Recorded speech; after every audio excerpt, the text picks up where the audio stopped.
that is so entertaining. It is so inspiring and so educative. Starcross TV, inspiring station. Watch Starcross TV, enlightening station. Watch Starcross TV, empowering station. God's own station, uniting the world.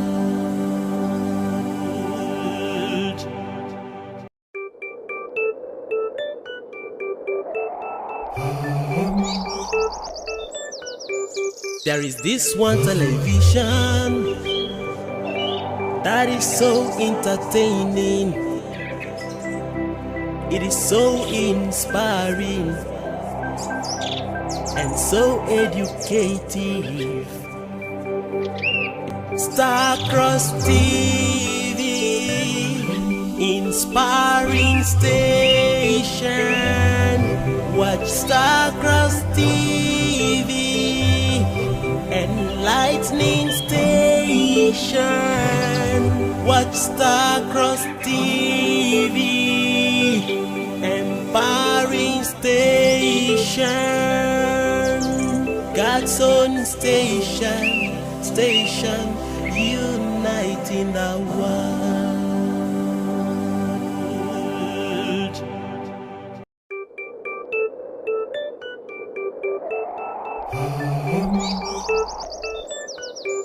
This is another episode of the Morning Star Breakfast show on Starcross Television. Happy Monday morning to you. How are you doing this morning? Hope you woke up from the positive side of your bed. I remain Stella Tabot, one of your hosts for today's edition, today's wonderful edition. Yes, how was your weekend? Let us have a chit chat. How was your weekend? Hope you were able to achieve all of those things you had set aside to achieve for yourself over the weekend. And then even if plus or minus you were not able to achieve all of them, make sure you also see how to put them all into your to-do list and see how to shun procrastination, pick up that challenge, and then see how to fight that battle that is before you. See how to shun that thing that is going to drag you back, or that is looking as if it wants to drag you back from achieving that particular beautiful goal you have set aside to achieve for yourself today, beautiful Monday. Yes, it is still the Morning Star Breakfast show, and as usual, it is a live broadcast. We're streaming live both on our YouTube and also on our Facebook platforms. Our phone line is also displayed on your screen, because today we have a very interesting topic, I must say. So do well to contribute your quota, do well to call us, do well to also drop your comment on either our YouTube or our Facebook platforms on BCS Starcross TV International. Call the phone line on your screen and also contribute to our topic of discuss this morning, just like we had last week Friday.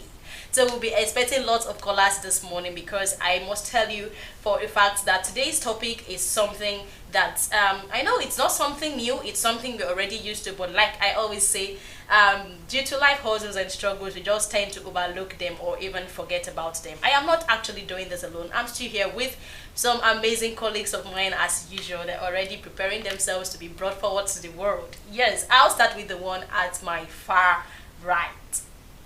She is Sister Peace Smith. Good morning, Sister Smith. Good morning to you, Sister Happy Stella. Monday morning. Same here. Happy new weekend Thank you. New week to Thank you. And of course, our wonderful audience, good morning to you and happy new week. So this is my word to you, that in this week, you should know that patience is golden. So whatever you're doing, while you're also giving yourself, the pleasure of the success that will be coming forth, also know that you have to be patient. And of course, know that God, who is at the center of your decision, will make it come out successful. So be patient for today. I love that. Patience is golden. And even as at the long run, where you're trying to be patient, do not also forget that God, who is at the center of all the decisions you take in life, He will make everything come to pass at His own time. Do not rush God. Do not rush When someone said something about praying and saying, Father, please let your will be done. Okay. And someone would say, Father, please let your will be done aligned to my own will. Okay. Because sometimes God's will It's never your own will as God's a man. will might never be your own will. Okay. You understand? And at the same time, it might end up bringing more, either making you have to wait a little more longer, and while you're already there, hoping that it comes, quickly and all of that. And then most times when it's delayed, you feel like God is not answering it's your not prayers. Have you answering. found yourself in that situation? Yeah, sure. I have a million times, if I Okay. must say, a million times. But actually, I've also come to know that patience is sweet. Like Okay. when you wait, when you pray, when you ask. I'm not someone who knows how to jump and pray and all this longevity in prayers and all of that. But I'm someone like when I ask God something, I just feel like He has done it. I will just go on my knees and say, Father, please, I want you to do this thing. You understand? Please do it well for me, or let it come to pass for me. And I might have to wait very long. Sometimes it might not even come. You understand? I've written, there is this particular exam, this particular something I really wanted. So I had to write exams for it years ago. It didn't come forward. At some point, I felt like maybe I was, when you start feeling like a failure or a loser, or maybe you're not so good at something, when you know yourself and all of that. But at some point, I had to know that there was something bigger coming. So why not wait? You understand? And I believe that at the end point of it, God will glorify Himself in whatever that has come forth. So. Perfect. That is actually a very soft landing. Yeah. Yes, they say patience is golden. Yes, just like she has introduced that to us in our introductory speech. For your time to be delayed, whatever thing you're planning to achieve for yourself today, tomorrow, yesterday, years back, or even years to come, and then to you feel like you just want it urgently, you want it speedily, like it should happen like right now, and then maybe to some extent it's not really happening the way you want it to be, the way you have destined yourself, or the way you have calculated yourself. You know, when you talk about calculation, at some point the way I calculated myself, right from when I was still very upcoming, growing up, I don't know where I would have been at this point in time. But God is time, So, and at the perfect time, He will make every forces know that this is your time. What do I mean? They will have to bend to God's will. Good. He will make that way very perfect for you, very smooth, that you don't have to see any obstacle, and you'll be like, oh, I'm doing it, not knowing that God is the one, pushing this thing ahead for you. That's not perfect, something because there is someone else. Yes. So it's more like we are leaving Brother Eric behind. Good morning, Brother Eric. How are you doing? Blessed amongst the women. Good morning, Sister Stella, and good morning morning to to you, you, Sister baby. Peace. And he said that we should be patient, so I have to He be is very patient. patiently. Okay. And good morning to you, amazing audience. So today I would say you should step into the sunlight and allow the sunlight lead you all to the way. You had a very dangerous night. Yeah, it was dark, and during the dark nights we can always entertain arrows and terrors by night. But when it is day, I'll tell you of a truth, you will not be frightened because you can always see from afar. Yeah, so use the positive energy of the sun and make sure your day goes very, very well as planned by God. I love what you just said. I love it so well. Still Okay, when you say use the positive energy of the sun, what happens to the brightness of the moon? What should they use that for? There will always be shadows, you understand? Okay. Yes, it will not give you a real image. Yeah. It will never give you a real image. So there will be these atoms of terror. The lights combined from the the stars and the moon can never be compared to that of the sun. It can never be compared to that of the sun. Let me use this moment. When I was very, very small, sometimes you want to send you on a message or an errand, and that place is dark. As a child, you having this fear, but you cannot open up to the elder one and say, I do not want to go because of this or that. It will sound disrespectful. But if it is in the daytime, they are sending you to anywhere, you definitely gladly want to go. So the daylight has its own energy, and darkness definitely has a very negative energy. Okay. When he talked about it, all my mind was going through is that let's just trying to classify between the day and the night.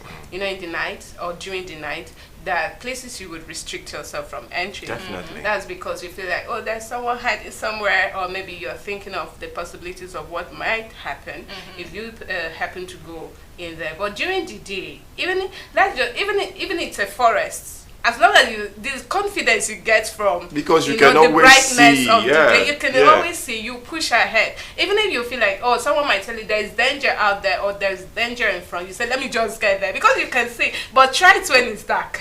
Right? Okay, so that is the summary of Brother Eric's introduction, that you should use the brightness of the day to do what? To achieve everything you have So to achieve. okay, do not sleep on the brightness of the day. So let me now try to repeat. Do not sleep on the brightness of the day.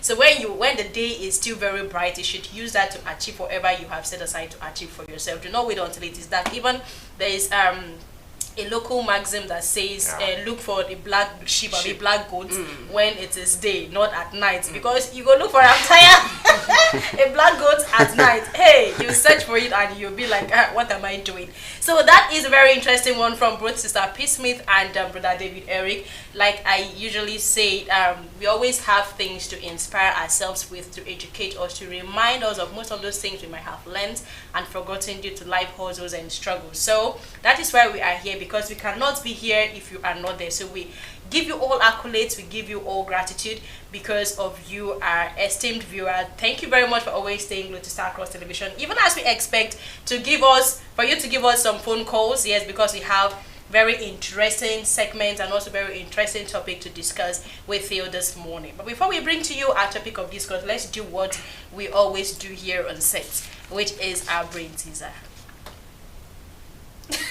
Okay, are we ready? Of course. Are we ready? Okay, let me start with Brother Eric this morning. I'm going to start with Brother Eric. Brother Eric, are you ready for the brain teaser? Okay, now let's say what has no hands but might knock on your door, and if it does, you better open up. What has no hands? I know wind has no hand. Okay. And definitely to knock on your door. But this other one you're saying, you said what? Rephrase. What please. has no hands but it might knock on your door? And if might. it's yes, Might. yes, Death. and if it knocks on your door, you better open up. You know, You cannot open up for death. It's not possible. But I he just said wanted he to might say something. because of the word. Okay, I might. just wanted to say something. Okay. You know, riddles like this or teasers like this, they have different answers depending on how you understand, depending on how you assimilate it. But what I want you to do is for you to give me what I want as a response. Okay. So Hunger. give me I the think exact hunger, response. if not death, hunger. Because definitely when it comes to knocking, it has no hands. Let's just say you're hungry, you definitely would want to find something to eat. So Okay. if it's not death, it's hunger. Okay, I must say, or I would say Both that was answers for Brother are wrong. Eric. So I was for Brother Eric. So wait for yours. Brother Eric, do you have? I will never subscribe to death because logically or Okay. generally it is not something that is pleasant. Okay. What has no hand but always knock? It Might. is might.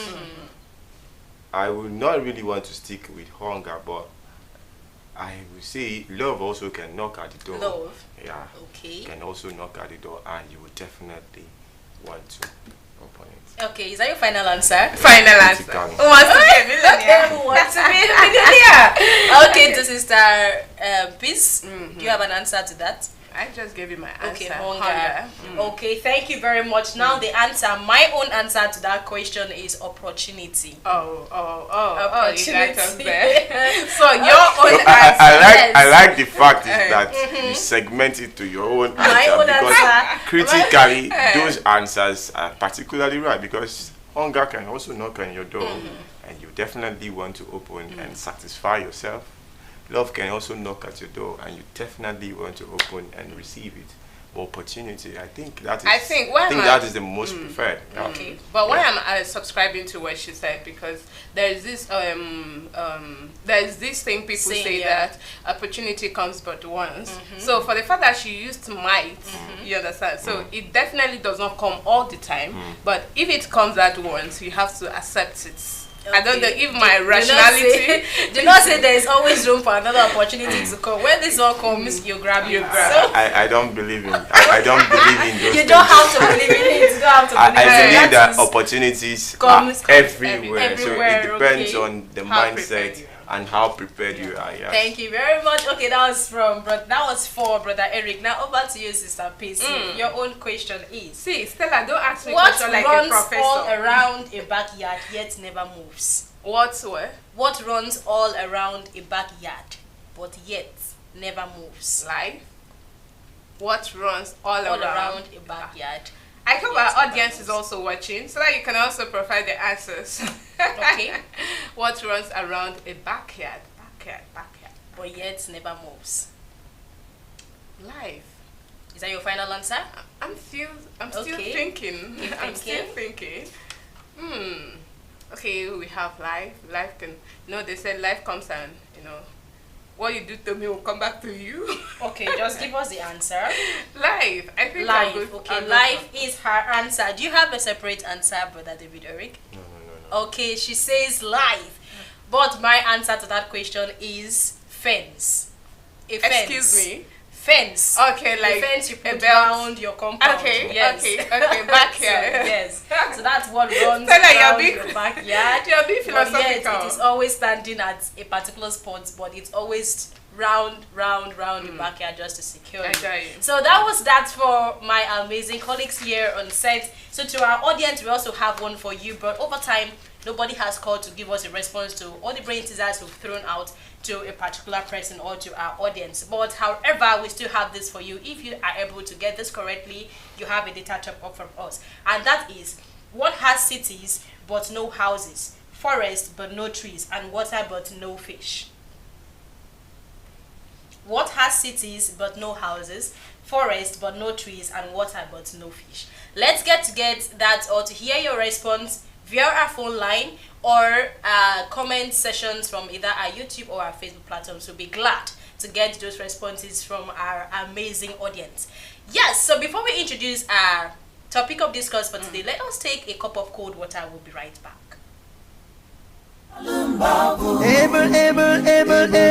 Give thanks to the Lord, call on his name, make known among the people what he has done. Sing to him, sing praise to him, tell of all his wondrous works. First Chronicle chapter 16 verses 8 to 9. Beloved, it is yet another time of the season for all creations of God, divinely bestowed with the living breath of God, to express their heart of gratitude to the giver of life, his holiness Olumba Obu, who out of his immeasurable love and grace has redeemed and salvaged us all. This moment also accords you a dual opportunity to felicitate our God and Master, the living breath of life, his holiness Olumba Obu, on his 24th coronation anniversary celebration here on earth. To be part of these endless blessings, kindly send in your scrollbar felicitation of not more than 50 to 70 words or your Thanksgiving video on a landscape format to our email address bcsstvo00@gmail.com. For further information, kindly call or send messages to the following WhatsApp numbers: +234 809 473 5538 or +234 813 365 9145. And he said to me, prophesy to the breath, prophesy, son of man, and say to the breath, thus says the Lord God, come from the four winds, O breath, and breathe on these slain, that they may live. Ezekiel chapter 37, verses 9 to 10. Management, BCS Tacos Television. Announcer, thank you, Father. Your children are here with different court cases.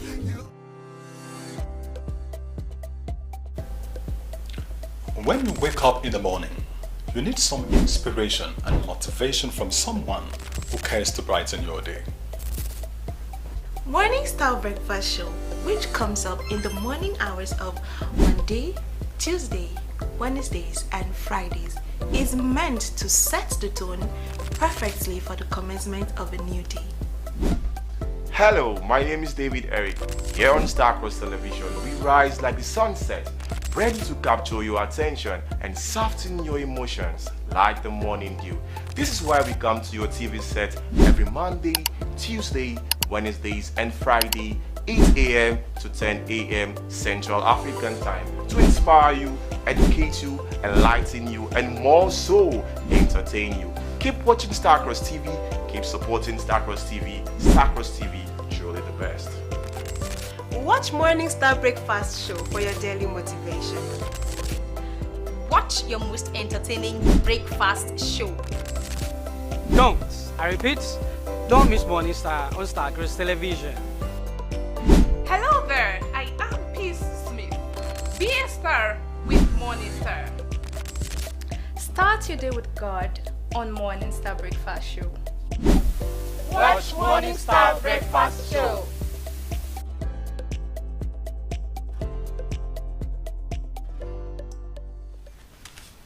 Welcome back. It is still the edition or today's edition of the Morning Star Breakfast Show on Star Cross Television, and I remain Stella Taboton of your host for this beautiful edition. I'm still here with Sister P. Smith and Brother David Eric. Welcome back. Thank you so much. Thank you very much. And to our audience, thank you for still staying glued to Star Cross Television. We still have our answer or our question or our about the brain teaser open for you to give us your response. While we still wait for that, let us introduce our topic of discuss for this morning, which is centered on child's rebellion. I will take that again. Our topic of discourse this morning is centered on child's rebellion. Now, most persons want to know what this concept is all about. What is child rebellion? What has it gotten to do with us? Yes, what has it gotten to do with us? How do we manage it? What are actually the causes of child's rebellion and all of that? So we are here to tell us that these things are actually very common. There are things we see on a daily, even in our very household. We see them. There are things, there are attitude or characters that children exhibit when they get to a particular age. You understand? So that is what we are here to remind us about, so we know how to manage them when we find ourselves in situations of that nature. So take a pen and paper so you'll be able to also take down some points, and if at any point you have any question or you have a contribution to this topic of ours, please do well to call the phone line on your screen, or you drop a comment on either our Facebook or our YouTube platforms. We are here for you just like you are there for us. Thank you very much, and keep staying glued to Star Cross Television. So I'll start with the first question. Let's get to know what child's rebellion is all about, or the word rebellion. Brother Eric, what does it entail? All right, today is a very wonderful day because this topic is something that must have happened to each and every one of us, knowingly or unknowingly, because I will say nobody is an exception of this. Yeah. All right, let's look at rebellion. Rebellion, firstly, is the act of going against an authority or a principle set in a particular order. In modern days, we can say it is the act of, I don't want to use the very vile word, but I would say a minimal terrorism. Or the act of going against, the main word is authority, constituted authority. Yeah. So this is what has the concept of rebellion.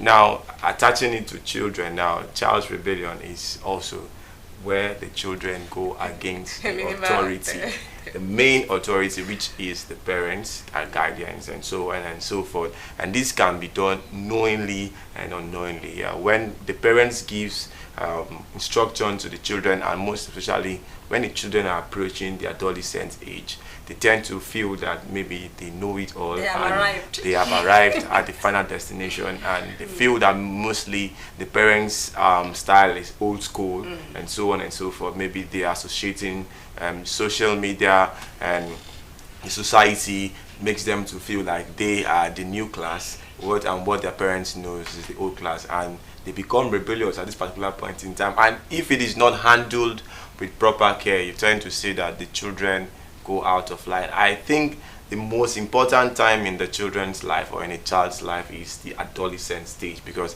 if at this stage you're not properly taken care of and you're not guided. Okay, we have our first caller already. Hello, good morning, and welcome to today's edition of the Morning Star Breakfast Show. Can you hear us? What's your name and where are you calling us from? I can hear you very well. Good morning, Brother Eric. Good morning, sir. Good morning to you, sir. My name is Smart J. calling from Calabar, Controversy. Okay. I want to give an answer to the riddle. Give a evaluation first. Okay. I think the answer is map. Map in the sense that we have cities in map. We have forests in map but no trees. We also have waters in map but no fish. Okay, what did you say is your name again? Correct. Smart J, calling from Calabar. Smart J calling from Calabar, Cross River State. Okay, I must say you have given me the exact answer to that question, but please hold on before you call it or before you're able to get this appreciation from us. Can you just give us a response to this particular question? What can be stolen, mistaken, or altered yet never leaves you your entire life?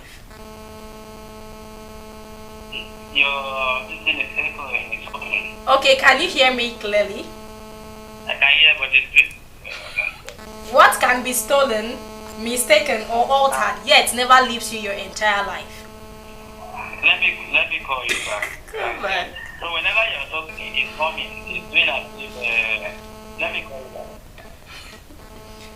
Okay, thank you very much. I don't know if you're close to your TV set. If you are, so please just shift away from your TV set so you can hear us clearly without any echo at the background. Yes, you actually got the first answer correctly, so we're waiting for the second answer so you get your data top up. Brother Eric, you're still on course. All right. Historically, this act of rebellion has already started. Not today. It has always been there from inception. But I think it depends on how we handle it. We can always reduce it. But I do not think we can eradicate rebellious acts totally, completely. And now when it has to do with children, as I was rightly saying, the adolescent stage is the stage whereby we have to protect the children. We have to make them see the reasons why they have to obey their parents. Most times it does not have to really be with violence. It has to be with much of love, much talking, because the kids we have nowadays are different from the one we used to have then. Yeah, you understand? I think Iron Hand was the order of the day, but now I think more of talking and more of love. Let them see the sense, the belonging, so that they will not feel bad at that particular point in time. All right, let's get this going. Okay, hello, good morning and welcome to today's edition of the Morning Star Breakfast Show. What's your name and where are you calling us from? Yeah, I called back. Okay, still Smart from Calabar? Yeah. Okay, what's the response to the second answer or the second question? I didn't get the question, so I want you to get the question. I feel Okay, the sometimes question- you have to ask a new question. Now, the question is, can you hear me? Yes, I can, loud and clear. Okay, the question is, Can you ask a different one this time? can you hear me clearly? Hello? Go ahead, I can hear you loud and clear. It is light as a feather, but the strongest person can't hold it for more than 5 minutes. What is that? It is what? It is as light as a feather, but the strongest person can't hold it for more than 5 minutes. What is that? Breath. Okay, Breath. you got it. Thank you very much, Mr. Smart, calling us all the way from Cross River State. You are blessed, and please, we are going to give you your top up as soon as possible. Do well to send some words of gratitude and appreciation when you get that. Thank you very much, and you can still keep calling us in to contribute to our topic of discourse on child's rebellion. Thank you very much. Stay glued. Thank you very much. He has actually lived up to his name. Yeah, you lead up to Very your smart, name, Mr. a Smart. smart one. Okay, you're still on course. All right, so let me just wrap it up quickly. Child rebellion, as I've already mentioned, the stage has to do with the adolescent stage. So it is something that is inevitable. It is something that is there. It is something that will continue to be there, but it depends on how we handle it to reduce it and to make the children understand that that act is not the right way for them. Thank you very much, Brother David Eric. You've made us to understand the simple terms or simple definitions of what rebellion is all about. And then joining it with child or children, you've gotten us to understand, or you made us to understand what children or child rebellion is all about. It's not a matter of a child carrying machete or something. You might not necessarily get to that extent. But the little things we do as children while growing up, those are acts of rebellion, because whether you like it or not, they are should I say, causing the peace of mind or the discomfort to our guardians, our parents, our words, just something like there are things we do knowingly or unknowingly. We feel like we have arrived. We don't even have to listen to anybody again. We've seen it all in life. Meanwhile, you're just coming up. And then you feel you've seen it all in life. Those are acts of rebellion. That's what we're trying to talk about. Now, Sister P. Smith, what are the common signs of child rebellion and how can parents easily identify them? All right, thank you so much, Sister Stella. And of course, I want to also thank Bro Eric for the definition you gave. You know, sometimes, like talking about the common signs, let's just say you're a parent and then you're asking your child, Junior, stand up and go and do that thing. You still see Junior sitting down.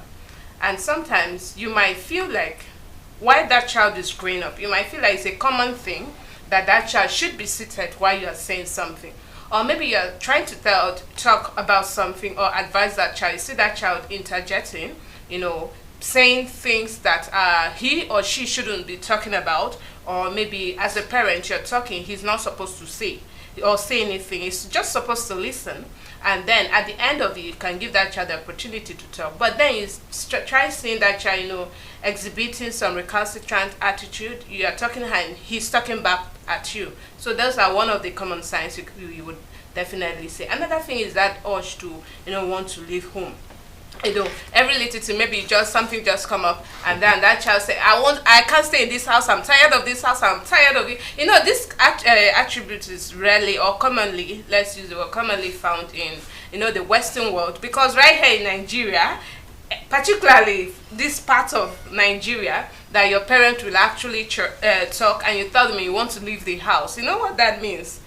You don't even need to ask someone. You as a person watching, if you're a Nigerian and your parent is a Nigerian mom, or a father, you know what I'm talking about. And those are common traits because they feel like, out there is more beautiful. Let's just say maybe they have peers out there whose parents allow them walk or behave anyhow. And you see them bringing that attitude back to the house. So you are trying to talk to your child or correct your child because of the little bad habit you start seeing that child exhibit. And the next thing you're hearing that child, instead of the child saying, oh, Mom, I'm sorry, I won't repeat it again. You start seeing that child say, I can't stay in this house again. I'm tired of this house. I'm tired of you as my parents. I'm tired of everyone. I'm tired of everything. Those are qualities you don't just have to keep quiet and look at, because those are signs of rebellion. Tomorrow night, you start seeing that child sleeping out without you. Maybe the child is sleeping out not because he is going for, let's just say, maybe a choir rehearsal or maybe any church events, but he's sleeping out because he feels like, yes, he can sleep out anytime he wants, because he's a grown man now, or maybe he has started seeing some changes, some other changes in him or her, and now he feels like, he can actually sleep out. The parent has no anything to say. Those are common traits you see. All right, I'll still have to address this. I know sitting down here we are not yet parents, but I feel these are all experiences we have seen, if not from us, from our little ones, our siblings and everything. So other than the urge to sleep out, you see another one where that child feels he can actually buy whatever he wants. Maybe in terms of outfits, you see that child maybe dressing in a way he is not supposed to dress, or getting things that at this point or at this stage yet he shouldn't be getting those things. And you see that child starts bringing those things home and all of that. And when you ask, he said, my mates wear it, why don't I wear it? And even if you are trying to say you are grounded, or you are not supposed or expected to be wearing these things again at home, or maybe be seen with it outside, you see that child ignoring you and say, try me as, you understand all those common dirty words a child is not, an adolescent is not supposed to use. So I feel those are the common traits you start seeing when rebellion starts setting in, because once you give room for all these things to happen, happen well, understand? Okay. Instead of you correcting that child at that point, you are allowing this thing or letting this thing to pass. Maybe he will grow out of it, maybe she will grow out of it. I feel it's youthful exuberance, or I feel it's peers, or maybe school, or maybe his friends are doing it, and you are allowing these things to slip. Definitely this thing will sit in that child, sit in your house, and then you start seeing yourself not being able to handle it. All right, I'll have to stop there. Now thank you. Let's just put in a practical question. Let's paint a practical scenario and then put in a question to it. Now let's say I'm a friend to okay, we have a call. Hello, good morning. What's your name and where are you calling us from? Welcome to today's edition of the Morning Star Breakfast Show.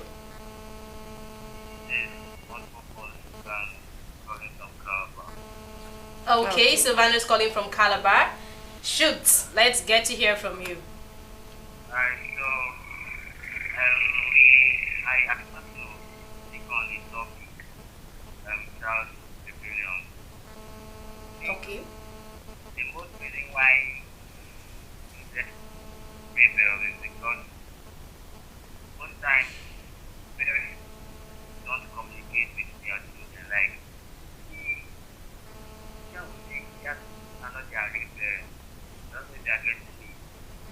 Yeah, we are. Parents would be communicating with their children. You find out that going to you. So I think parents should learn how to communicate with their children. Even if they don't have time, so it's take time to communicate with their children. And sometimes the other thing that causes child rebellion is like parents think they are like doing that they don't even report. You know, relating more. The children really do. Also educate our parents on what to do and that what something is this. So they need to also listen to us why we also listen to them. So I think when this is done, I think some of us, some children will not rebel again. That's just my opinion. Okay, thank you very much, Sylvanus, calling all the way from Cross River State to contribute to the topic of discourse, child's rebellion. But I have this question to ask. What happens if this child in question comes from a family where there is constant communication, their parents or his or her parents are always up and doing as regards communication, because the underlined word you use is communication, that parents should always communicate with their children. What happens if this child comes from this particular family where communication never ceases, but this child, due to peer pressure or the kind of friends he or she keeps, he or she still goes a long way to rebel against the family or the mom or the father, as the case may be? How does communication still go, or how does communication still or lack of communication still or how can communication still provide solution to this particular rebellious character of this particular child?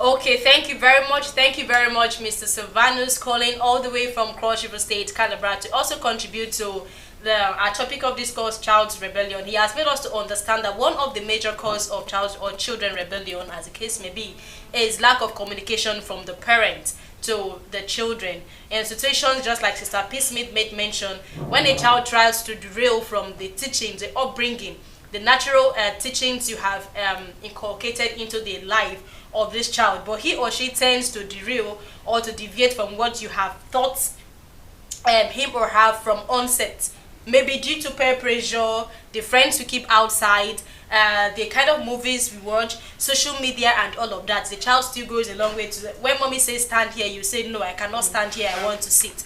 So that is what Brother Sylvanus is trying to explain, that one of the major causes of child rebellion is lack of communication from the parents to the child. Do you have something different to add? I'm sorry. No, I need to come in from what Sister P said now. We have to make this clear. Before a rebellious act come up, I would say from the parents to the children, the 70% has to go to the parents. Okay. They have to be accountable for that. Now, it is very wrong for you as a parent not to pay detail to your children's character when it changes from what you have kept. A good parent know the way he or she has been raising his child, and when they start deviating, definitely you will know. And if you do not pay attention to it, definitely that is the point. And that is the point our caller was talking about, the communication. The communication does not really mean that you have to always be speaking to your child. There are types of communication. You have to pay attention. I could remember vividly, I had an incident when I was growing up as a child. Now, this was what happened. I went to school. I was in primary school. My mother takes detail of the number of books I go to school with and the number of pencils I go to school with. So, I did not know. Okay. All right. We have another call. Hello, good morning, and welcome to today's edition of the Morning Star Breakfast Show on Star Cross Television. What's your name and where you're calling us from?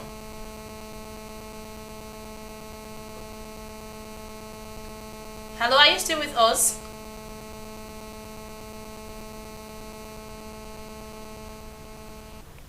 Okay, we lost that caller. Please do well to call us in to contribute to our topic of discourse on child's rebellion. Thank you very much. Back to you, Brother Eric. Okay, so I did not know that she normally take cognizance of those things. I would just feel that she would just bring out my book, we do the assignment, and she would just ask me how was school, how was it. But I did not know that she was paying attention to a particular thing. All right. Okay, good morning. Thanks for calling back. What's your name and where are you calling us from? Oh, what's happening? This caller is always logging out. Please do well to call us in to also contribute to our topic of discourse. Thank you very much. Back to you, Brother Eric. Okay, so this fateful day I went to school and I did not know how it happened. I came back with a pencil that was not mine. Understand? So as I got back home, we were about to do my assignment. I brought my bag and she unveiled my book, and accidentally she saw something different on another pencil. And she asked me, who owns this pencil? I could not explain. I did not know how come. Okay, thank you for calling us back. What's your name and where are you calling us from? I think the person is having network challenge from his end. Please Okay. do well to send a message, please. Thank you very much. Either you send a message or you just shift away from your current location so you can get us clearly and we can also hear you clearly. Thank you very much. Please call us back. We'll be expecting your call.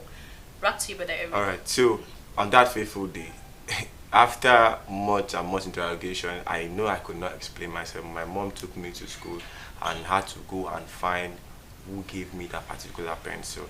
In a nutshell, what am I trying to say? Parents have to pay detail. Now you see a child waking up in the morning, and not greeting the elders, and the parents will just smile. Maybe someone wants to scold the child, can't you greet? And the parent just say, no, leave that child, leave him alone. He's just These are those things that the parents need to take detail of.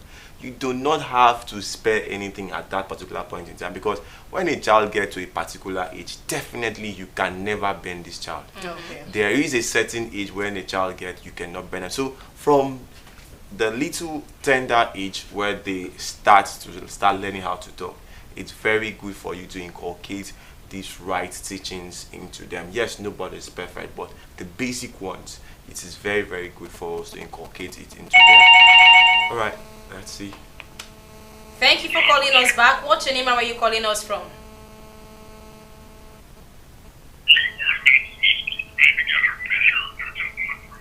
Please do well to move away from your TV set so we can hear you clearly.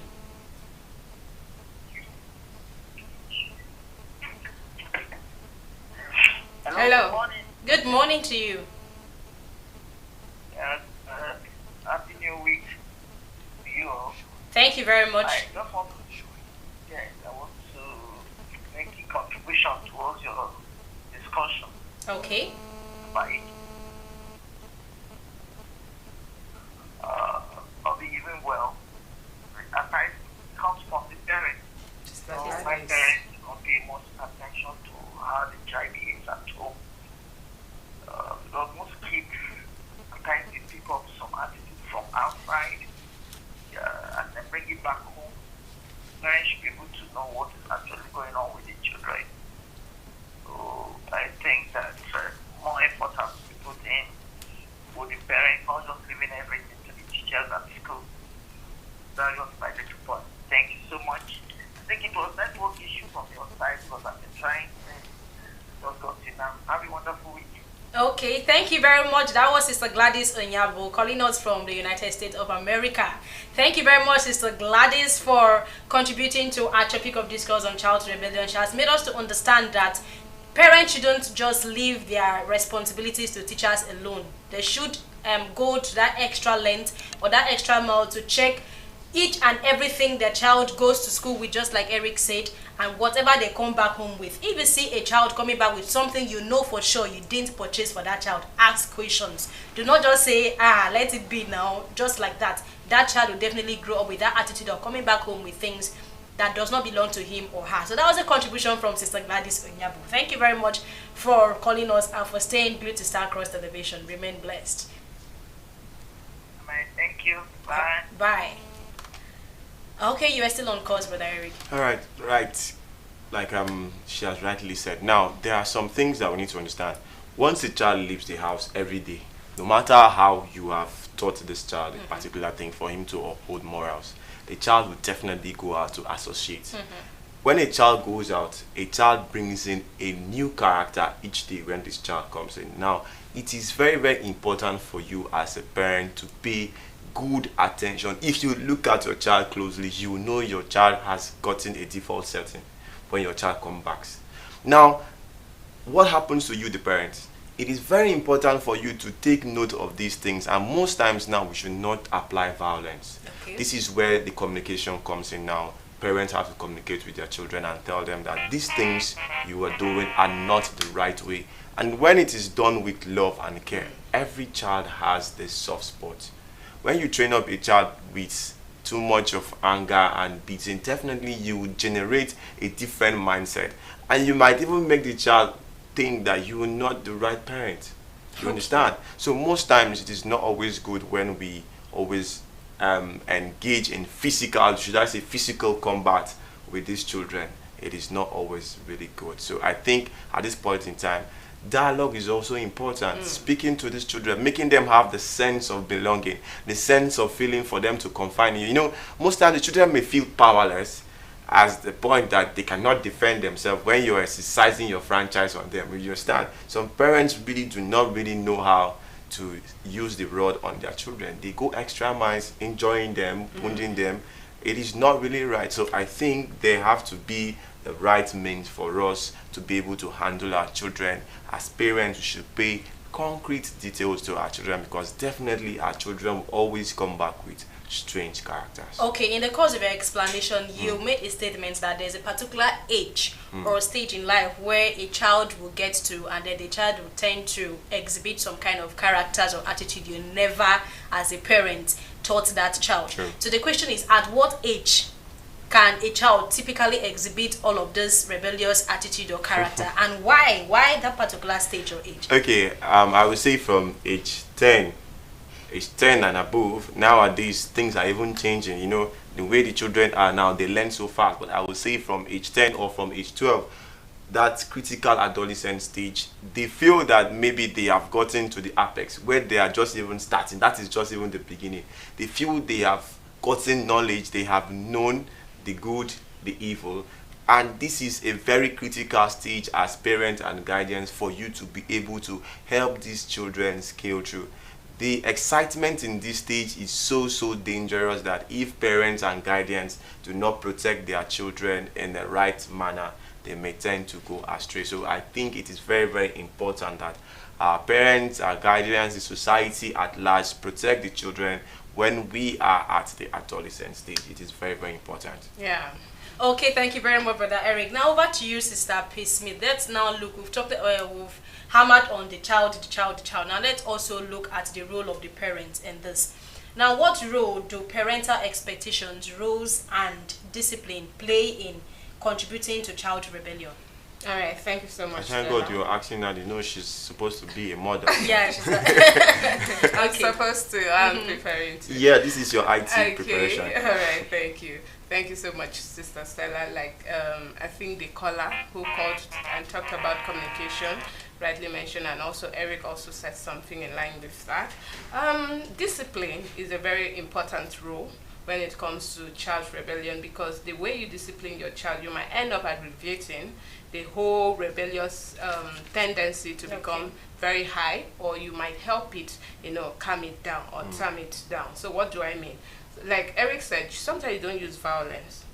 Let's just say maybe you're talking and maybe the child did something you really do not like, or maybe the child wants something that you as a parent, you cannot afford that thing at that point. And let's just say that child is actually working, or the adolescent, if I must put it that way, is actually working, and that child can actually get that thing But you know that at that point, it's your responsibility as a parent. Remember, Nigerian Constitution gives you that from 18, a child can actually, be given some rights. But before that age, that it's your parental role to provide that child with something. And you are not in the capacity to provide that thing at that point. Rather than, maybe you are telling this child you can't provide it at that point, and that child wants to get it. So rather than using a violent means to make that child, go purchase that thing without you, knowing, or going behind your back to do what he or she is not supposed to do, there's a better way to do it. Sometimes you call that child, you sit that child down, give that child, if possible, 101 reason why you feel you cannot get that thing at that point, and why you also feel like that child shouldn't get that thing at that point. There are ways to talk to us. Let me bring it that way. There are ways to talk to us. We understand. Rather than, maybe shouting or wanting to exercise your parental strength on that child, and you tend to see that child goes behind your back, purchase that thing, and who knows, that thing becomes more detrimental to that child's health or personality. So sometimes having a better or smooth way of talking to your kids are very important, or is very important. Another aspect is listening. Sometimes they just want to be heard. Because when you're shouting and shouting and shouting, and that child knows that, what you do best is shouting, what will that child do? He goes ahead doing it because he knows that all you will do is just shout. Maybe you're using the rod. That child is now used to the rod you're using on him or her. And of course, what will he do? What will she do? You understand? Sometimes you listen to them, especially when they come into that adolescent stage where they start seeing changes in them. Sometimes these changes scares them, or these changes make them feel more manly, if it's the men, you understand, so that they now antagonize your authority or whatever you're saying in the family. Sometimes you listen, you don't exercise your parental strength on them, just listen. And at the point of listening, you might even get to understand them better. There's one power in listening. It weakens a strong man no matter what. Yeah. When someone is talking and you're listening, you say, I can relate. He keeps talking, before you know it, he pours all his heart and conscience to you. And if you cannot prefer a solution at that point, you say, maybe let's come back to it. Do you understand? Or maybe don't give that child that tendency that, remember, we are still talking about discipline because these are all in line with it. Don't give that child that feeling that, maybe he just said something, for example, relationship, let's put it that way, because those are the stage children tend to find themselves, attached to the other opposite. And now you know that this is not good for that child at that point. Rather than, questioning that child, maybe he said something was wrong, he acted wrong. Rather than raising your voice, shouting at your child, why did you do this, did I taught you that, and all of that. Remember, even in a Christian homes, you always see traits of rebellion and everything in it. So rather than shouting at that child, why not you sit back? You say, you didn't do it better at that point, but why not next time? Don't do it this way. You understand? I remember I sat down here, I said, when I finished my WAEC, there's something my mom did. Like, she called me to the house and she blessed me. After blessing me, then she had to give me, that was the first, to her, that was the time she felt I was ready, to go out there, because she knows I was going to purchase, start my university and all of that. She said, okay, now at this stage, I won't be working with you. I don't know what you do. I might not really exercise all that shouting and all of that on you anymore, because you're a grown-up person now, anyhow you want to say, but these are the things you shouldn't do. And when someone talks to you in this way, these are the ways you answer the person. Like she kept, arranging those things for me. And I saw the possibilities in following those advice, because I know that if I do that, it will be better for me. Rather than her waiting and seeing me exercise those threats, and then she starts flaming up and, getting angry and all of that. At that point, it will not help. So what are we saying? There are stages in communication. There is a stage that when that child is very little, you can shout on that child. But when that child enters that adolescent stage where, he now feels that he's capable of so many things, he could, do anything, because he's seeing the threat you have as a parent in them. remember that's already a scaring process Yeah. for them. So at that point, you don't, still feel he's your baby, no doubt, but you don't still tenderly, handle them the way you were handling them before. By tenderly in quotes, not really this tender pampering aspect. I mean in terms of, you can easily strike out or you can easily hit or something. But there are better ways to do it, either by listening, either by communication, either by give that child reasons to know that what you're doing is not good. Imagine you're the one, someone, you've been in this situation and your little sister is doing this and your little brother is doing this. What advice will you give to that child when you give that child many possibilities to understand that what he or she has done is bad? You see that child will deviate from it. All right. Okay, thank you very much, Sister Peace. I must say you've given us detailed explanations to how parents can actually discipline, all the rules and disciplinary measures parents should take to make sure they trim our excesses, including us, to trim our excesses when we feel we have gotten to that stage or we have arrived. So there are things our parents ought to do so that we will not deviate from our natural upbringing, the way we were brought up from the onset. So at this point in time, we're going to take a short break. When we come back, Morning Star continues still on the topic child's rebellion. Stay glued.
King of Kings returned.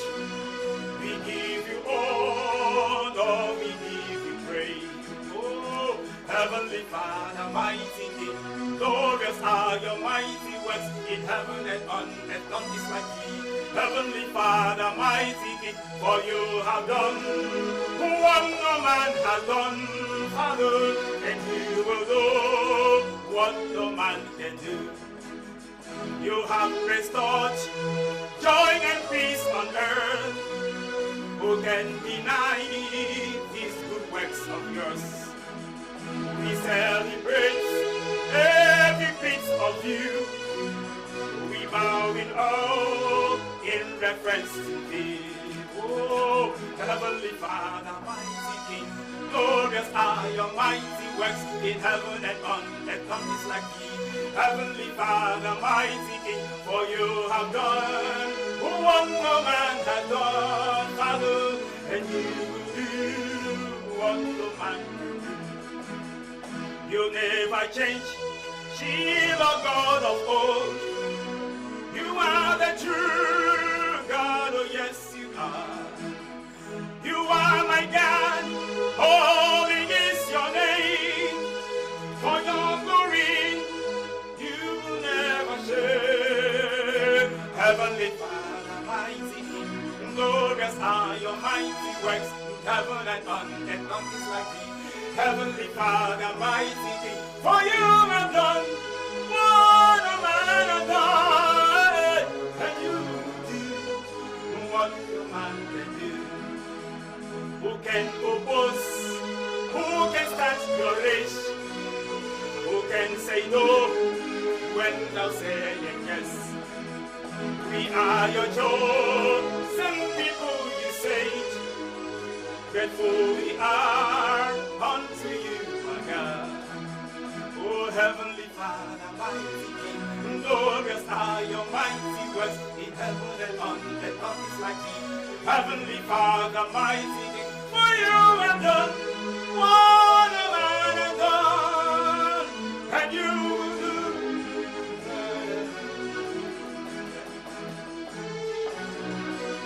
Oh, yes, Lord. Oh,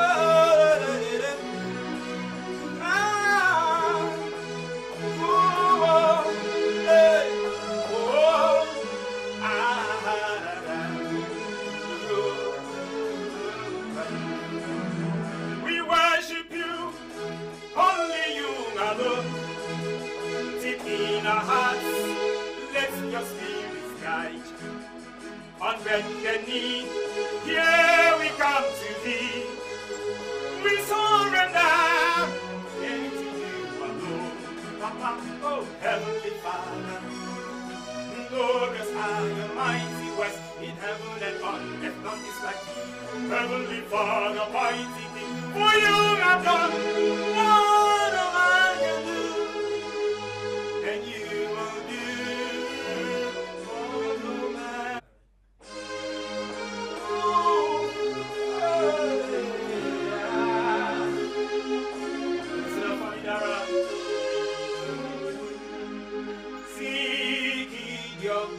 Manam ofon siki wanga menegeru seke woge memen nda siki somne manam levem uzurofon ofon iara uzurofon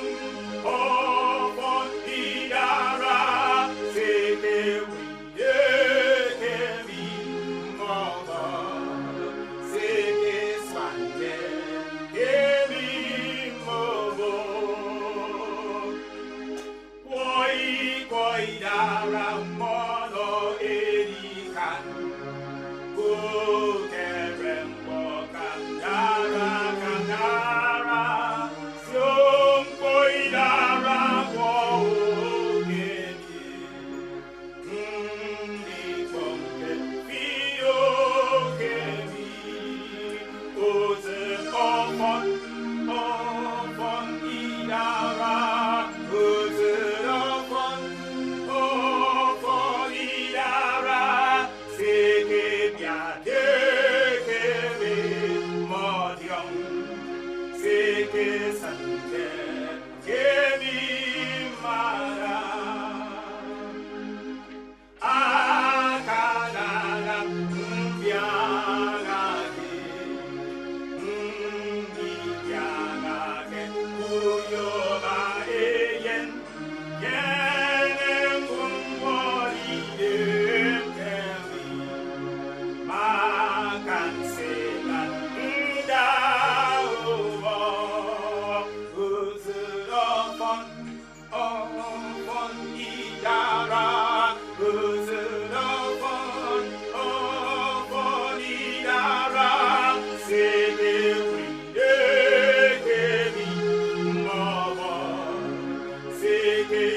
hear me.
Give thanks to the Lord, call on his name, make known among the people what he has done, sing to him, sing praise to him, tell of all his wondrous works. 1 Chronicle chapter 16 verses 8 to 9.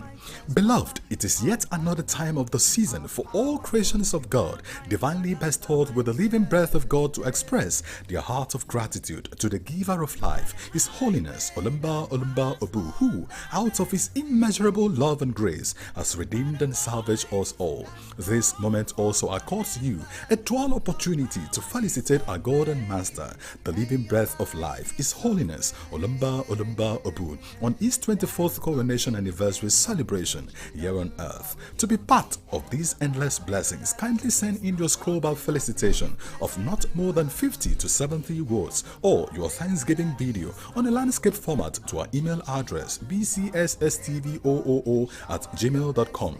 For further information, kindly call or send messages to the following WhatsApp numbers: +234 809 473 5538 or +234 813 365 9145. And he said to me, prophesy to the breath, prophesy, son of man, and say to the breath, thus says the Lord God, come from the four winds, O breath, and breathe on these slain, that they may live. Ezekiel chapter 37, verses 9 to 10. Management, BCS Tacos Television. Announcer, thank you, Father.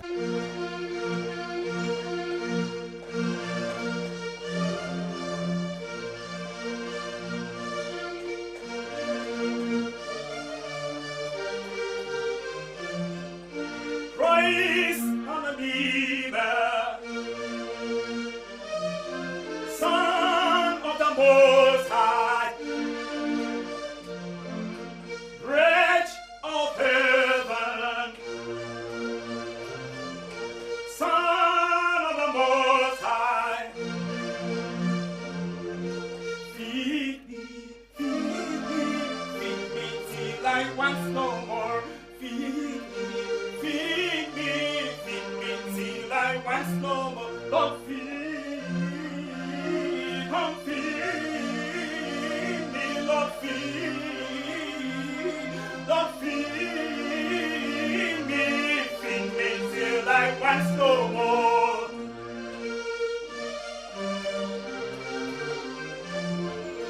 My great provider,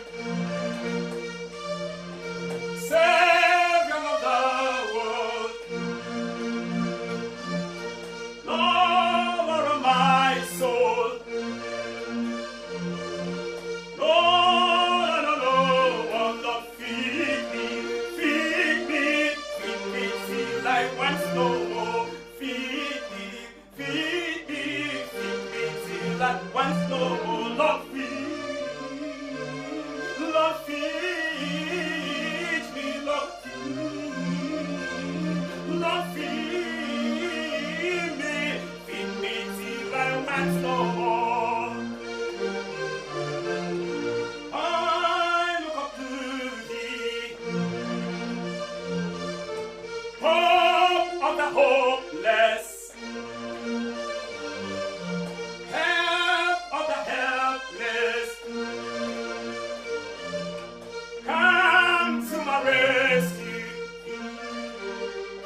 once no more.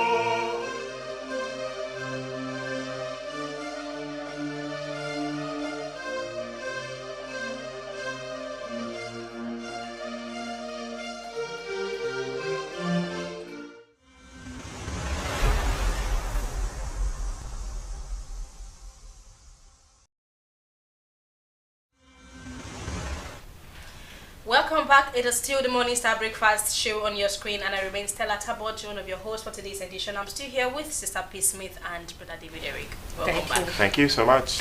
Okay, yeah, before we went to that break, Sister P. Smith was actually giving us a rundown of the disciplinary measures parents should co-opt in treating or cutting the shoulder parts of their children when it has to do with child's rebellion, because that is still a topic of discuss this morning. What parents should do and what they shouldn't do. And she made mention of giving listening ears, yes, effective communications, and all of those measures, so that your child will not see you as most of them will say, are you even sure you're my mother? Are you sure you're my father? Or so, an enemy. So for you not to even, for it not to even get to that stage or to that point where your child will ask you, are you sure you are my mother? There are things you are supposed to do for you to be able to fight child's rebellion, for your child to rebel against you. Your mom or your dad will ask you to do a certain thing and you say, no, I will not do it. Oppose you. Yeah, they even go a long way to oppose you in front of people, even in public. So these are things, or they are things you are supposed to be doing as a parent, for you not to even trigger your child to do all of those things. And you as a child, there are things when you find yourself in that stage or in that age where you feel you have arrived, you have gotten to that stage or to that limit where you don't need to listen to whatever your parent says to you, or as the case may be, you should be able to advise yourself, this woman, this man brought me into planet Earth. They have nurtured me to this stage or to this level I am. So what should I do to please them? What should I do to also get their blessings? What will I do to bring their wrath upon me? Those are the things we are talking about as regards our topic of discourse, child's rebellion. So we're going to go back to Brother David Eric again. Now let's get to know, how can parental conflict, divorce, or family stress trigger rebellious behavior in children? Okay, I think favoritism will come in this aspect now. Wow. Yes, there are some parents who will say, I prefer the male child over the female child. And now when we tend to see this kind of cases, if we have divorce, you will see this child who has been getting preferential treatment from this other parent will say, I will choose this over this. And you understand, it affects definitely. If the child is the favorite to the mom, most times when the father speaks, the child will not want to listen. If the child is a favorite to the father, when the mom speaks, the child will not want to listen. So I think it is very, very important that parents should notice that they should not have any favoritism in the family. It is not good at all. All children are blessings, irrespective of the abilities they have. We should treat all the children equally in the family and make them have the sense of belonging. We should not say this one is better off and this one is not good. We have gotten stories, we have learned, and we have seen whereby parents pay more attention to a particular set of children, and those children at the tail end go by to disappoint them. And the ones who they did not rely on, who they did not hope on, those are the ones that come out as even the breadwinner. So it is very, very important for you to treat all your children equally, pay good attention to all your children, provide for them equally, share the love equally, make sure you give them the sense of belonging equally. There should be no division in anything at all, because there is a very dangerous price at the end when you do this. Okay, that was a nice one. Do you have something yes, to add? Thank you so much. And of course, our wonderful audience, welcome back. So I'd like to add to what Eric said, because I feel conflict and divorce case in marriages is it has a greater part or a greater role to play in the life of the children. Now let's go to the aspects of conflict. Now maybe you and maybe they both parents are having issue, and you see them disagreeing in front of the children, rather than maybe excusing the child, or you can likely say go play with your friends or something, or maybe at the tail end of the day, maybe when everyone is sleeping, then you address your issues amicably without shouting on each other to avoid the attention of the children being brought in. You understand? But sometimes you tend to see parents, even in front of their children, they disagree, they quarrel with each other. Maybe the child is actually asking for something that he asked daddy this, the thing while daddy was outside, and now daddy says no, and the child comes back to you. That definitely, you as a mother, you know that, oh, this child has actually asked the father if he can actually get this thing, and he said no.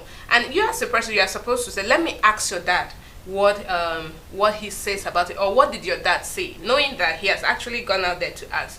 Then you agree on what your spouse or your brother has said, your brother has said in front of that child, rather than you can have it, trying to make that child feel like maybe you love that child more than the father does, or maybe you love that child more than the mother does. It's really wrong when you're trying to, because when you keep doing this and this child, starts noticing these things, when that tendency of that adolescence starts coming in, he will definitely know that the mom is going to support or the father is going to support, and before you know it, that child becomes wild to, even when you as a mother or you as a father says that child don't, when that child is not supposed to do. Or maybe that child starts creating this enmity between both of you, knowing that, oh, mommy loves me more than daddy, or daddy loves me more than mommy, and all of that. All those things isn't important, or all those sense of conflict tends to increase this aspect of rebellion. Let that child always know that your no as a mother is the same no that the father would give, and not your yes as a mother will be different from your no as the no he gets from the dad. Another aspect of this divorce case, I thank God in Brotherhood of the Crescent that divorce is never an option. So you as a person, whether you're an intended couple or whether you are planning on, or you are already in the marriage, you understand, you should always know that divorce has a greater role to play in the life of the children. Because once they start having this mindset that, oh, my mom and my dad wants to separate, you tend to see that child starts, because it's not sitting well with that child, you tend to see some qualities that child starts developing. Whether that child now starts, because he knows that no one is listening, you as a woman or you as a man, because you are in a situation where you are looking forward to divorce or something, you know that child will definitely want to do what pleases her or him, because at that point no one is looking after. They're both struggling on how to divorce themselves and all of that. So that aspect alone can really rise this opposing qualities in a child. So let's always try to avoid that. You as a parent, don't quarrel with each other in front of the child, and don't have a conflicting view. Oh, because dad will say no, mommy will say yes, let me go back to mom, or the opposite. So try to make that child understand that your no is your no. And the same thing goes with your wife. Your wife, if you feel like, oh, what your wife wants to say or what daddy wants to say, you understand, will make that child feel like he's the center of the problem. Why not let that child go and play? Then while that child is outside, you disagree or agree on whatever that will be, or whatever view or standpoint you both want to have. Then before bringing in that child, to discuss this thing proper with that child. Okay, that was perfect. That was perfect, I must say. And then I know for sure, just like you have mentioned, yes, I have, this is a practical experience where I saw someone, or I saw a family where the mom is always, just like favoritism you made mention of. Now, it is always very, very bad when you make your child, say, let's say you have 2 to 3 kids, and then it's always very bad when you make a particular child to know that this one is not my favorite, this one is my favorite. That actually caused, should I say downfall, or caused a very, segregation. The chaos in the family was very much, it was deep. Because you see the particular child loved by the mom. The mom would say, don't touch my boy, don't touch my girl. Telling the father, don't touch my boy, don't touch my, or telling the other offsprings, don't touch my boy, don't touch my girl. So what happens to this other 2 or this other one? Didn't actually give birth. Did actually give birth to those ones too. So because of that, you make this particular 2 or 1 person that is left to even envy the success or the progress of this other person. Okay, since mommy or daddy does not love me, since I am this, since I am not treated as a child in the family, okay, let me do what I feel like doing. Let me go where I feel like going. Like, I will not even listen to anybody. I didn't even think they are my parents and all of that. All of those kind of attitude or characters, they are things that intentionally or unintentionally brings up this rebellious act in children. Definitely. And then most times you feel like, this child, you don't listen to somebody, not knowing that you as the parent, you are 70%, you made mention of that, 70% of the cause of this rebellious act in this child. So to parents out there, in her words, we might not actually be parents, but at least daily experiences, we live by also getting experience from other people's experience, you know. Things other people do, things other people say, the actions and inactions of other persons, you live by that. You also get knowledge. You derive knowledge from what other people do or people say. So what we are trying to say in essence, please, as a parent or as a child, you know your line. You know your don'ts and your do's and your don'ts as a father and as a mother. As a child, you also know your do's and your don'ts. Know what to do and what not to do to trigger your child to be rebellious. And as a child too, you should also know that this parent you're talking harshly at, this parent of yours that you are looking down on, these are the same persons that brought into this world, even if they are not the ones who brought into this world, but the persons that have been taking care of you right from the day you came into the planet Earth. So please, see well to curtail your excesses as a child. Depending on the stage you feel you have gotten there, you have arrived, see how to curtail some of those things. And now, let's also look at social media, because I know that this social media era we find ourselves, it has also contributed a lot to this particular topic we are discussing about. You see a child who say, I saw this on Facebook, I saw this on this. Can we practicalize this? I just want to put everything into practice. Now the question is, what impact does social media or peer pressure and cultural influence have on a child? I'll take that again. That question is for you. Oh, okay. What impact do social media, peer pressure, and even cultural influence, what impact has all of these things I've mentioned have on the child? All right, thank you so much, Stella. I'll still be speaking about this, or speaking on this based on the little experiences I've seen over time. Now, in the issue of social media, we know that people come up to display a whole lot of things. You can see a child coming up, you as a child. Remember, we also, was it on Tuesday also, we sat down here and talked about where Jimenez Itari Puje also talked about social media, the influence of social media on the youth. You know, so when they go out there, you as a parent, you have not restricted them on what they should watch and what they shouldn't watch, and you give them the leverage to watch anything. Okay. And then they go out there, see how people are dressed, and these people are adults, complete adults, people who are fending for themselves, fending for even their families, but because they have seen these persons dressing the way they're dressing, they want to bring this, this habit of dressing back to the house. Or maybe they're seeing words displayed on, on social media platforms they're not supposed to, make use of. They bring it back. Maybe they've seen a child. Remember, in the Western world, the way they're being brought up is not the same way. But they've seen a child of their age, going online to display things he or she shouldn't display. And because your child has watched that, you have given your child the leverage. Remember, you catch them young. So from that young stage where you are not, protecting them against harmful views or words or substance or whatever, you see them displaying those signs at home. That's the detriment of social media on your child to start with. Now, talk about culture, the cultural aspect. Of course, in the society, definitely there's parts of society that allows some things. Like I made mention of the Western culture here, but now in African society, you will know that we are not supposed to. At least when your mom is talking, for a real or a true African person or a Nigerian, you know that you have to keep quiet. But because you have seen these foreign cultures and you're bringing it into your own home, when your parent is talking and you feel the need to talk as well, because you have seen someone somewhere, the mom is talking and the child is also talking and no one is telling each. The child even goes as far as telling the mom, shut up. It happens, or maybe walks away, and you see your child coming back to display those same, behavior at home, and you're not telling that child, this is not it. I can't allow this. Remember I said something about let your no be your no. When you tell your child, stand up from there. Whatever he's trying to, let him know that, oh, when once mommy said, I mean it. That's it. That child has to leave that place.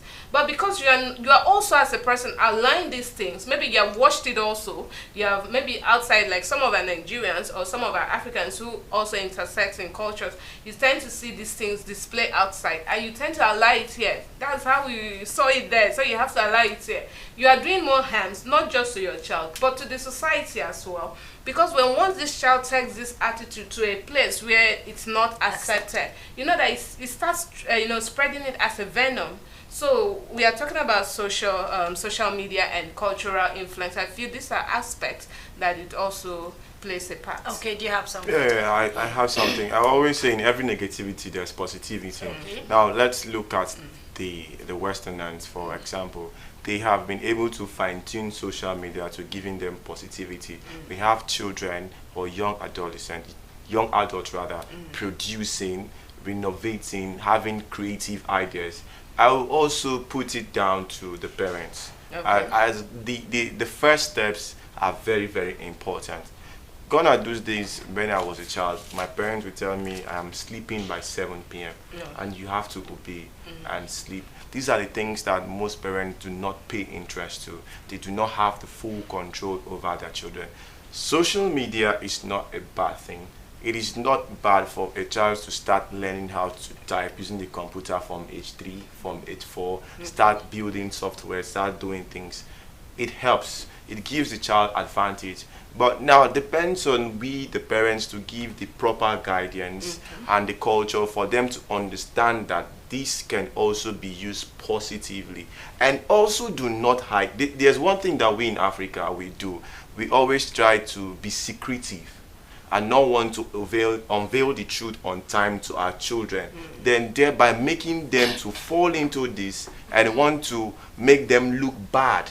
You understand? Yeah. So I feel it is very good for us to also teach our children about social media, build them and guide them and make them know that it is positive, and it also has a negative side which is very, very, very detrimental to the children. So I think we can build from there. Also, speaking about the culture, there are always good things and bad things we can always adapt. I think for the culture, we can always adapt the good aspects of the Western and to blend with us, and definitely we'll become great persons.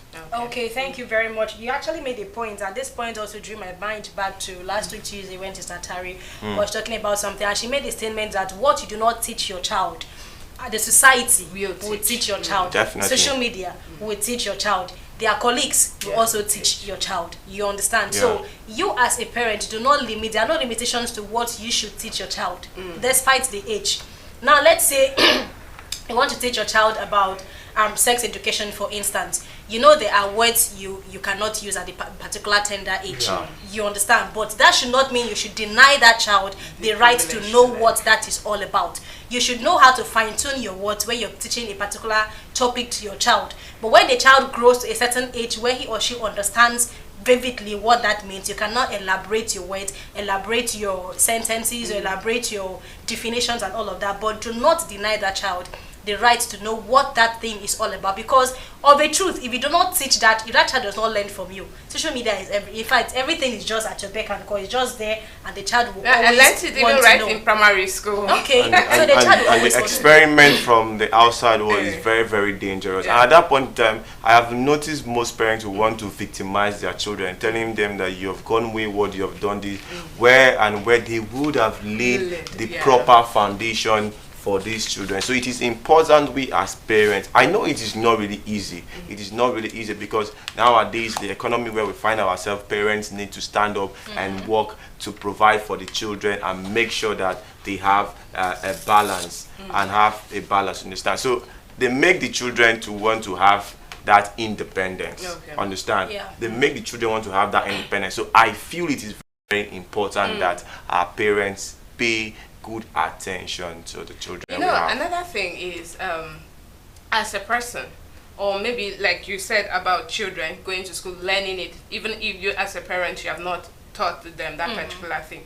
I remember when I was in primary school, where my first education about being a woman I got it at my primary school, and then there's a statement that woman made after getting to the end of her topic. She said, know that as young as you are, no matter what someone comes to you, the opposite gender comes to you and tell you, oh, I love you, or I do this and all that. Know that they cannot give you 100% or even 50% of what you think that person can give to you. You understand? So what am I saying? Sometimes you train this child, you teach this child at that point, at that stage, and then still give that child the reason to know that these things, you understand, there is a good and bad. Yeah. A good and bad aspects of these things, and which cannot actually aid this child.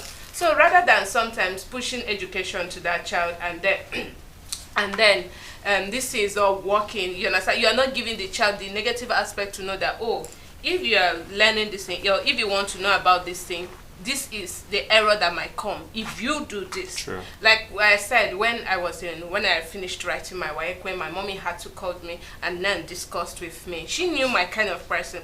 Even right from my primary, secondary school stage, we know that we are not supposed to do this thing. So that whether she's with me or she's not with me, we have to stick to it.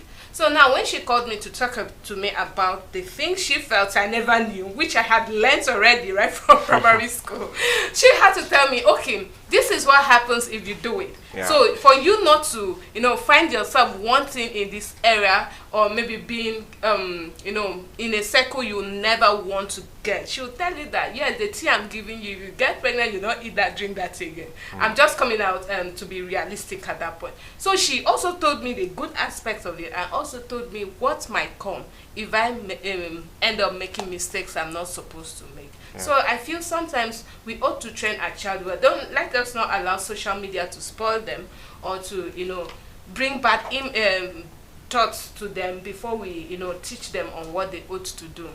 Now that's perfect. Now I talking about, because when we're talking about discipline, you made mention of how parents should also curtail the way they talk to their children so as not to trigger this rebellious act in them. Now I found myself in a situation where I saw a child slapped his dad. Do you still call that person a child? I don't know. It was more like I was there. I think I went to pay them a visit or something.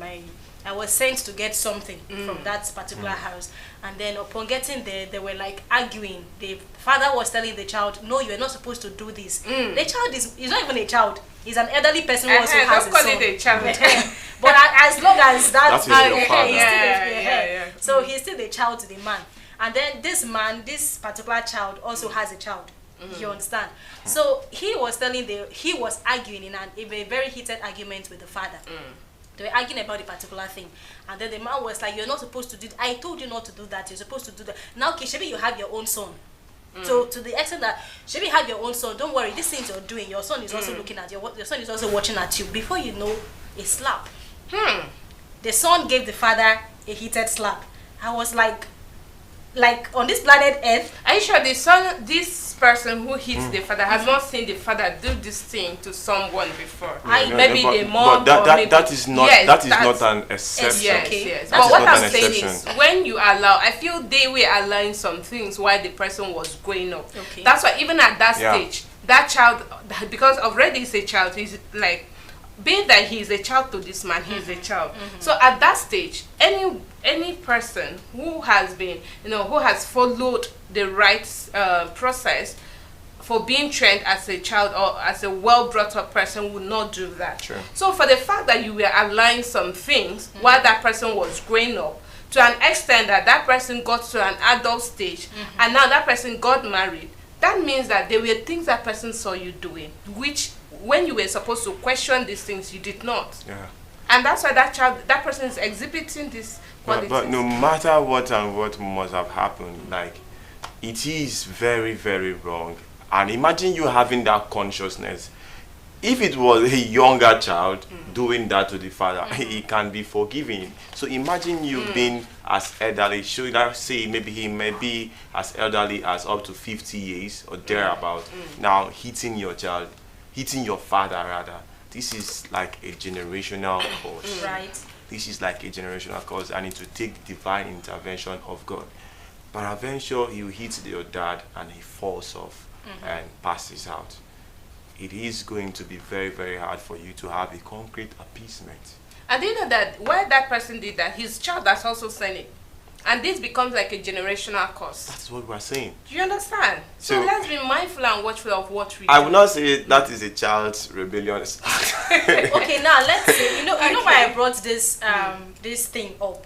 You know, it's because you also, while talking about the disciplinary measures, how parents should also discipline their children, the things they should do and the things they shouldn't do in order not to trigger their children to also act in a rebellious manner. You mentioned communication, how parents should also communicate the words they should use on their children so that it will not go a long way to also trigger them. That was why I brought this up. Now let's say this boy's father in question maybe attacked the guy wrongly, attacked the boy in question or the man, because this particular child is a man already who has a child. Now let's say the father attacked or used wrong words on him.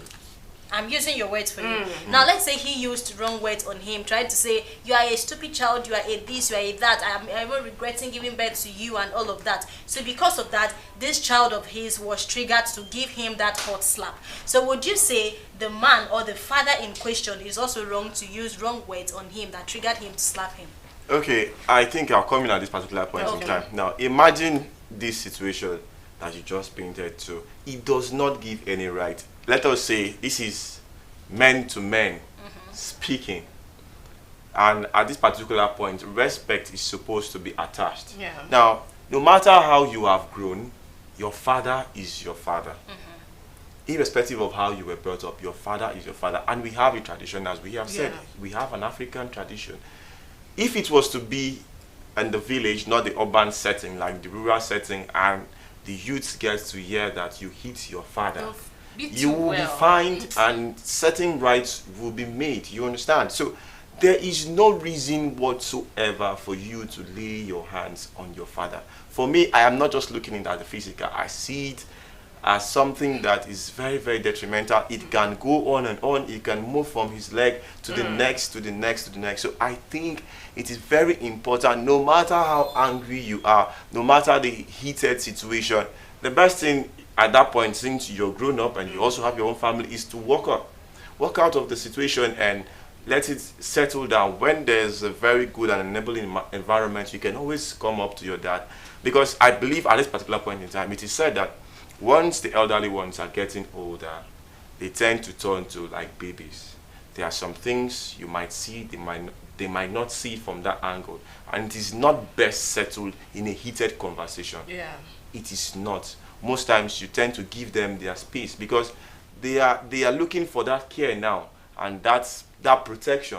It is your turn to also care for them and protect them. So if you cannot be in that situation to do the right things at the right time, definitely these same things will happen to you. We've had stories, the father has also taught us, whereby children had to maltreat their parents and they were rebellious, and not only rebellious, exhibited so many wonderful and negative attributes, and it had to carry on. Understand? So even if we were giving parents 70% for this attribute, the rebellious act, there is a time now this has to vary as a child, because even if you're learning, you have learned and gotten to adolescent age and you have passed through dangerous strides, definitely you have learned something. You have to come back home and feel yourself.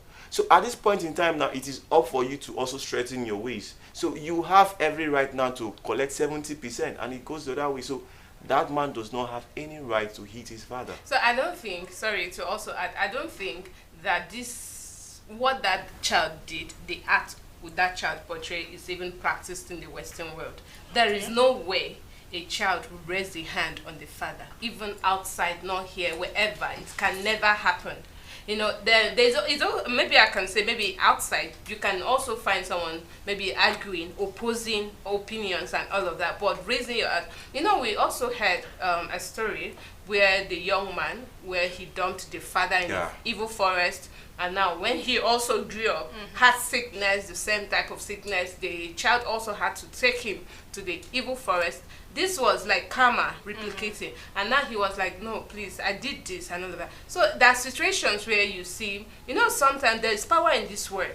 That's why we as young ones, we have to be very, very careful in what we do. Because once you start making your parents cry and say things they are not supposed to say, remember, as parents also, you have to be watchful. Don't get angry and say things you are not supposed to say because your parent actually did something, maybe because you are exhibiting a character they don't like, and they at that process they are angry and say what they are not supposed to say. So as parents, we also, or you also, you don't have to be angry and spill out what you don't have to say to your children. Know that there is power, and there is power in spoken words. Now, what I was trying to say, now you have a child, your child did something you don't like, and now you did say something to that child, and now this child growing up, those words you said to that child will start reflecting in that child's action, whether you like it or not.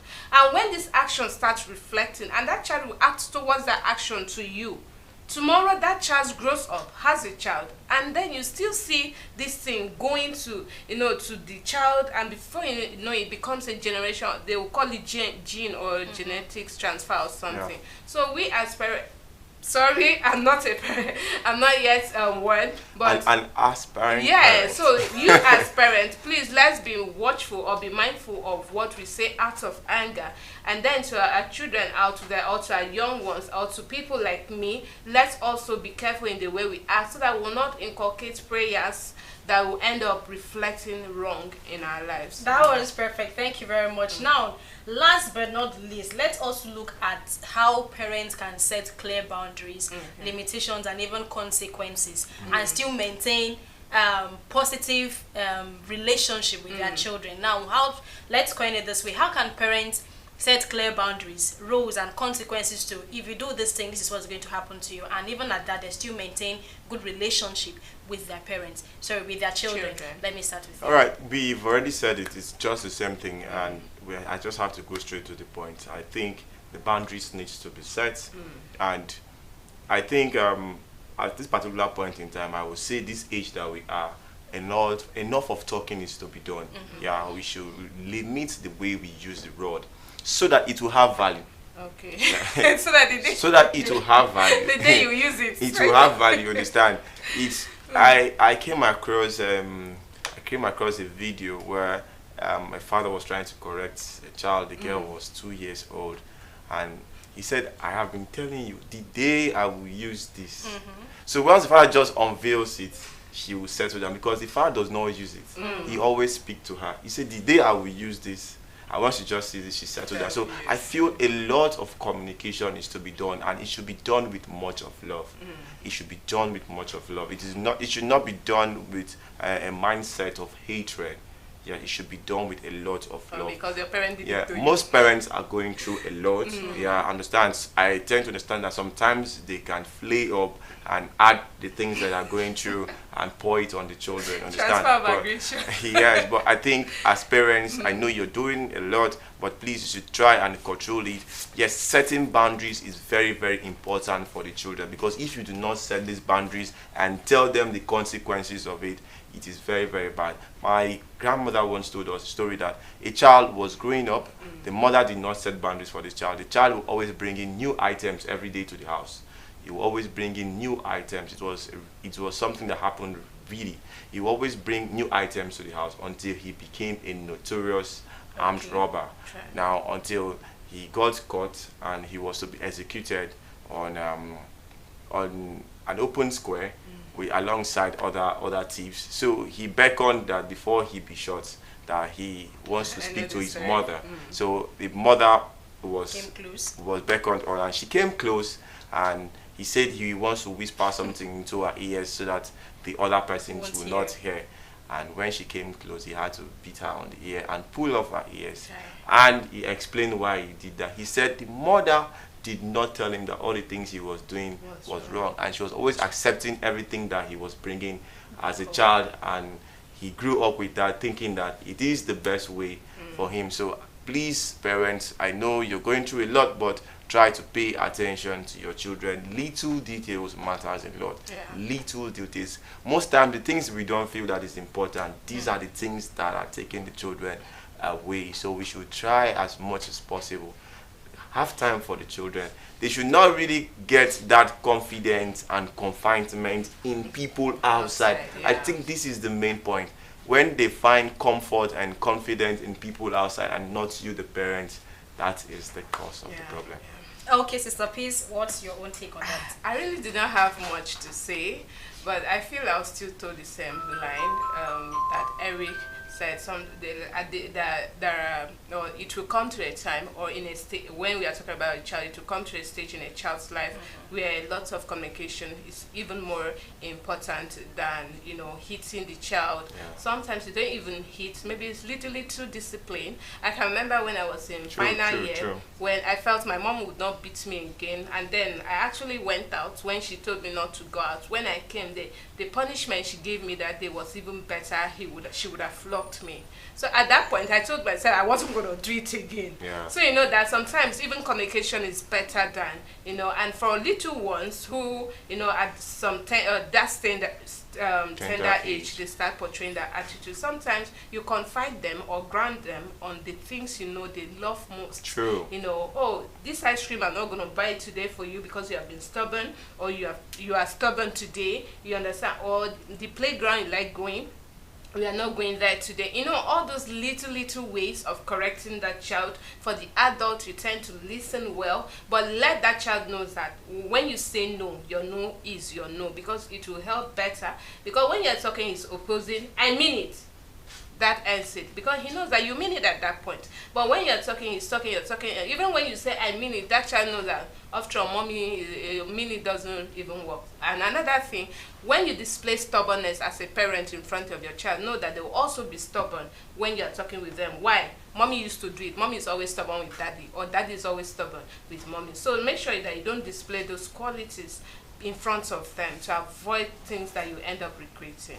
That is amazing. Now, my dad used to say in his words, he would say, the day I will beat, do not think you have grown to you have grown into a lady, you've grown into a big man, that I, as your father that brought you into planet Earth, cannot beat you anymore. The day I'll beat you, even the best visionary will not reveal it to you. Those are the words of my father. The day I'll beat you, even the best visionary will not reveal it to you. So all those things you're doing, that I'm just looking at you. Do not think I am stupid. You're not older than me. I brought into planet Earth. So what we're trying to say in essence is, as a father, as a mother, as a guardian, as whatever you are to someone, you have someone in your custody. There are ways you can correct a child's wrongdoings. There are ways you can correct a child's wrong character, and then the child will be like, okay, at least she has been saying this over and over. Let me also see how to refrain from the things I'm doing that are also making her or him to complain over time and all of that.